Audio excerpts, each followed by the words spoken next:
አየ መኪና ያዘው ከታባቱ እንዳመጣ ይታወቅ ላኢላሃ ኢላ ከዚህ በለጠ እኮ ከባድ ወንጀል እኮ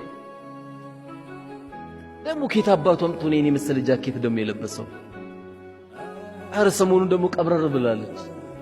አልহামዱሊላህ ቀብረር ይበለለ ዶሮ መስሎ ጎንበስ ከሚልብ ወንድም ያሻል ቀና ብሎ ልብሄድ ወንድም እኮ ሲያጣ ነው የሚያሳዝነው አይደል አግኝቶ ሰላም መሆን ይሻላል ለምን ካጣ አንተንም አዛ ያደርጋል ባይንም ጥቅሻም ይሁን በከንፈር በመነካከስም ይሁን ሁለቱም ሐሜት ናቸው ለዚህ ነው ነብያችን ሰለላሁ ዐለይሂ ወሰለም ሐሜት ምንድነው ተብሎ ሲጠየቁ ምን አሉ ዚክሩ አኻኸ ቢማ ይክራሉ ወንድምህ በሚጠላበት ነገር በሚጠላው ነገር ስሙን ማንሳት አሉ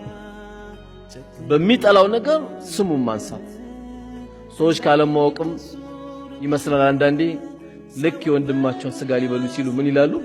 አላህ እንደው ሐሜት አያርግብኝና ይላሉ አንዳንዶቹ ደግሞ በጣም ደግሞ ቆንጆ አድርገው ደግሞ ከመታየታቸው የተነሳ እንደው አስተግፍሩላህ በደንብ ጠጥተውታል እኮ አጥንቱን ጨርሰው ስጋውን በልቶት ምን ብለውት በቃ አስተግፍሩላህ እንባባል ያለው አስተግፍሩላህ ይሄውን አይበቃም ተውበቱ ይሄ ተቀባይነት የለው ለምን የተከበረው ወንድምህን ስሙን ነው ያነሳከው ስሙን ማንሳት የማይፈቀድልህ ለዚህ ነው አላህ እዚሁ አያ ላይ ምን ይላል لا يسخر قوم من قوم عسى أن يكون خيرا منهن ይላል አንዳችሁን አያሳንስ ይላል